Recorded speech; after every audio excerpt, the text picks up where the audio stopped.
Hello, my YouTube family. This is the OG Crypto New Jack coming at you with some juicy news. But before I begin, let me say I'm not a financial advisor. Anything you see or hear in this video is for educational and informational purposes only and should not be considered as financial advice. Remember to do your own research and consult with a qualified professional before making investment decisions. Okay, we're going to begin looking at the total crypto market cap, and it is at $1.25 trillion, and it is down 2.7%.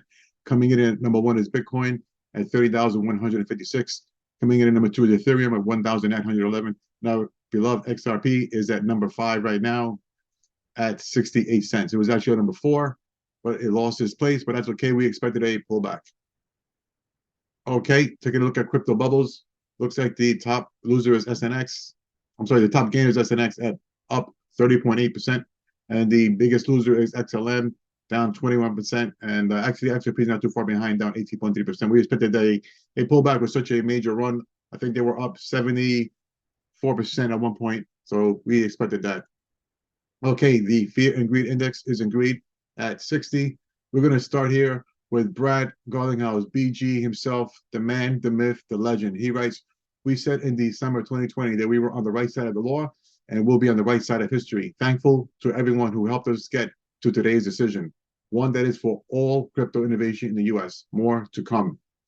Okay, Brad goes on to say, "The most important part of this ruling, XRP as a digital token, is not in and of itself a contract, transaction, or scheme that embodies the Howey requirements of an investment contract. This is now a matter of law, not up for trial. Thank goodness."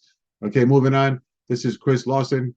He writes, "I haven't been as vocal on the lawsuit as Brad Garlinghouse and Stuart Alderati, but today is a huge win for crypto in the US. Big thanks to all who supported us along the way." Yep. And we have Stuart Alderati. He writes, "A huge win today. As a matter of law, XRP is not a security. Also, a matter of law, sales on exchanges are not securities. Sales by executives are not securities.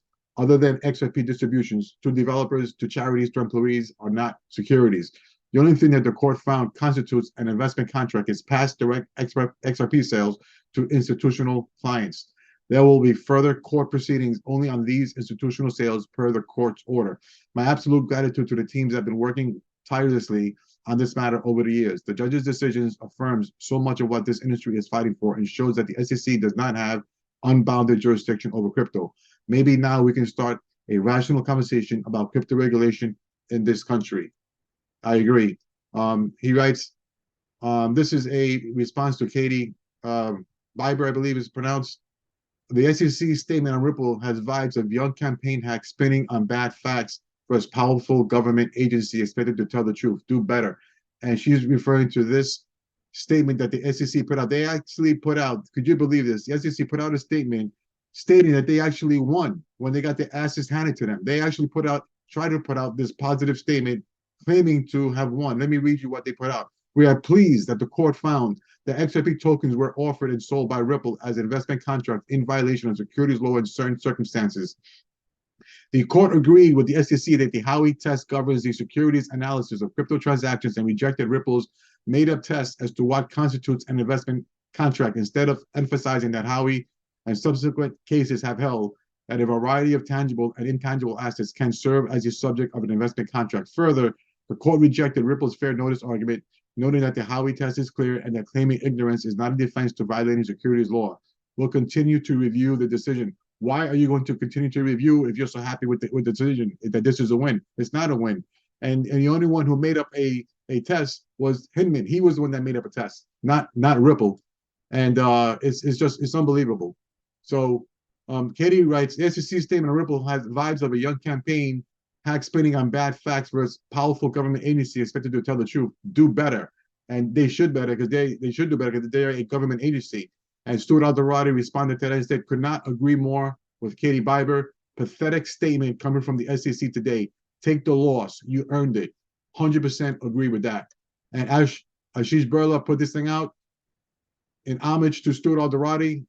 U.S. National Park Service announces that Ripple's Alderati will be added to Mount Rushmore, a true national hero. And you know what? Obviously, this is not going to happen, but I wish it would because I see him as a national hero. Thank you, sir, for all your efforts. Okay, David Schwartz, the Ripple's CTO, put out, "I hereby declare July 13th, Victory Day." And I believe all XRP holders will be thinking the same. And on that note, XRP Crow put out, remember this day, July 13th, 2023. XRP community waited for this victory for over 930 days. Congrats to all XRP holders and believers. Okay, moving on. James K. Phelan, he put this is to me the most important part of the decision. Programmatic sales are not securities, and because a programmatic buyer stood in the same shoes as a secondary market purchaser, secondary market sales are not investment contracts, not securities. Nice take on that one. And here is Jeremy Hogan. Wow, congratulations to you, my friends. What I see from a first thread, from a first read-through, number one, George Torres ended up splitting the baby. Yes, she finds the sales in which the buyers bought XRP directly from Ripple were sales of securities. That amount is alleged to be 728 million. Going further along on the thread, number two, she finds that the programmatic sales do not satisfy the third prong of the Howie. No reasonable expectation of profit. Congrats to 75K XRP holders and Dean. That's about 757 million worth. Ripple wins that. Three, she finds other sales were not really sales and don't meet the first prong of the Howie test. That's about 600 million. Ripple wins that. She does not adopt the investment contract requires a contract test, although in a weird way she does. Ripple loses that. She does not allow the FND, which is a fair notice defense, to proceed to trial. Ripple loses. Number six, as expected, the individual defendant's issues will go to trial.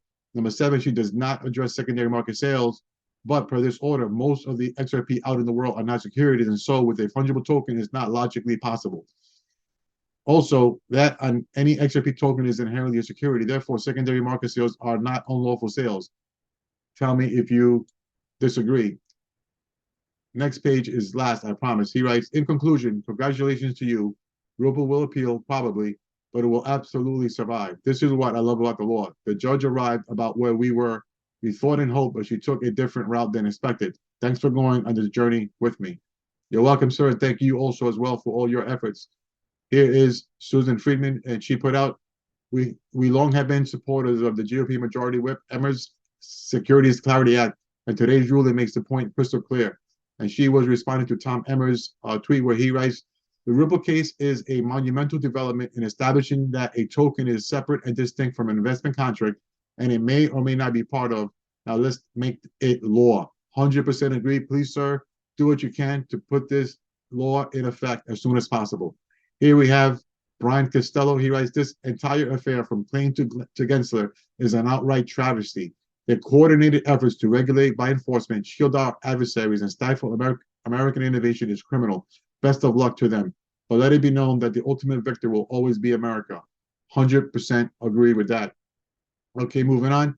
Shout out to Yasin Mubarak. He writes, XRP went from number 6 to number 4 in market cap in the span of hours. The best is yet to come, and all XRP holders 100% agree with that. Shout out to Tim Fire, Gary Gensler. He put out, now XRP is all they want to talk about. XRP is making its rounds in the news. All the media outlets are talking about Ripple and their case. Here's Ripple makes waves, cryptocurrency clears legal hurdle. It's all over the news now. Okay, just in case you were wondering who listed, who didn't, who is slow and who's about to relist, here is a website, xrprelist.com, where they are listing all the exchanges that are relisted so far, according to the website. Coinbase relisted, yes. Kraken, yes, relisted. Binance US relisted. So far, we got those three, and I'm sure there'll be plenty more to come. So if you want to check it out, keep it up to date track as to who's listing, check out xrprelist.com. Okay, moving on. Shout out to Mr. B XRP. I know it's confusing, so I organized it all. The new kids coming. The list of all digital assets with legal clarity. I guess this is a short list. Number 1, XRP. That makes it easy enough. Thank you, sir. Moving on. Uphold. Uphold is back up. Yes, we went down, but no platform could cope with the 50x spike on volume we saw today. Uphold feels proud and vindicated to have been the only platform to stick with XRP through thick and thin over the past few years.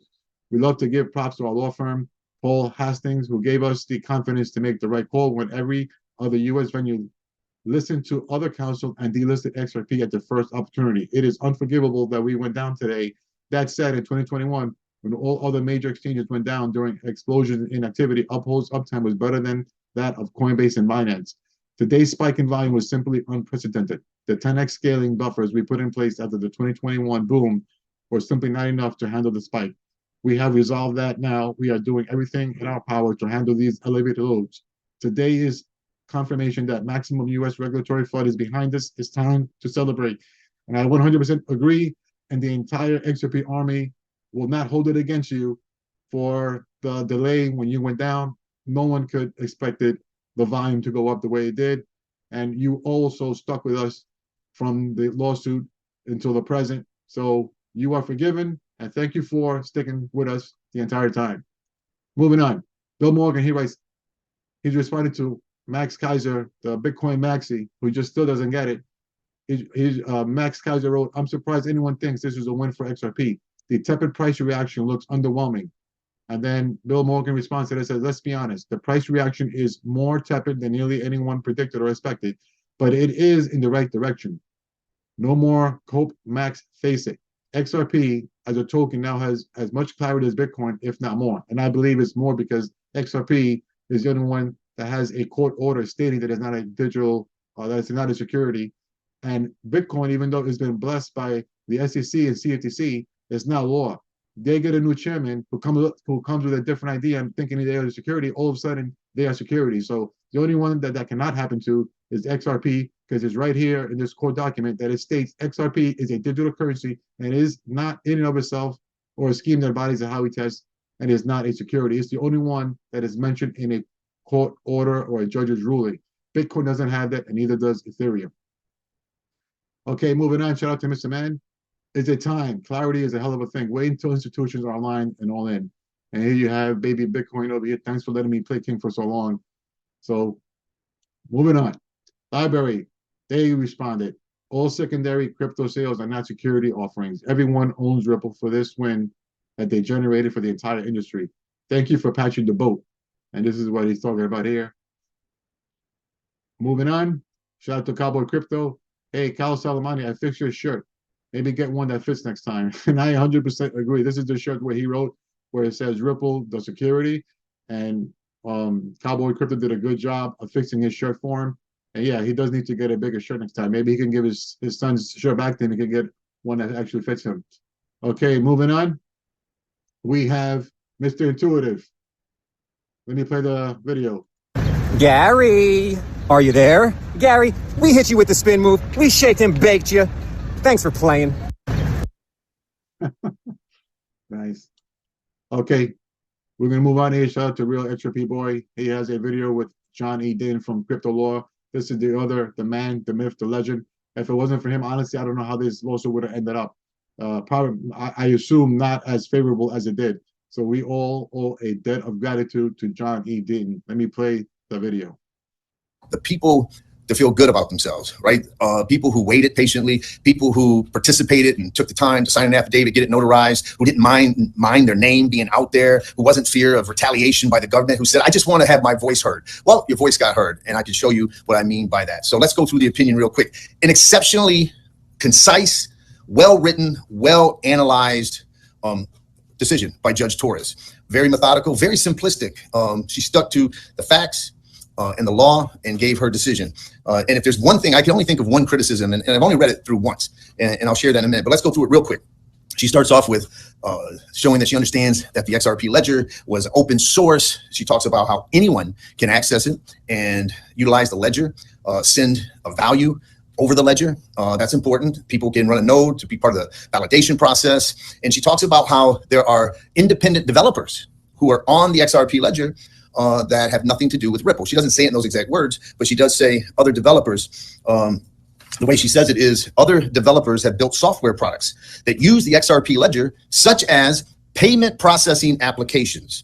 And I know one of those developers was Spend the Bits, which is a payment app on the XRP ledger, completely independent from Ripple. And so this is a judge who took her time to learn these things. And she talks about how XRP was meant to be a better version of Bitcoin. And she goes through that history.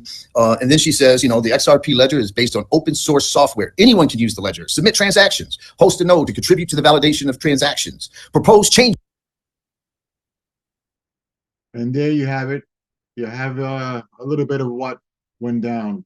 So, okay, fam, that's going to do it for today's video. If you found this video to be helpful, would you please smash like and subscribe? I would really appreciate it. And it doesn't cost you anything. Thank you much in advance. And in the words of Snoop Dogg, keep your mind on your money and your money on your mind. Peace out, fam.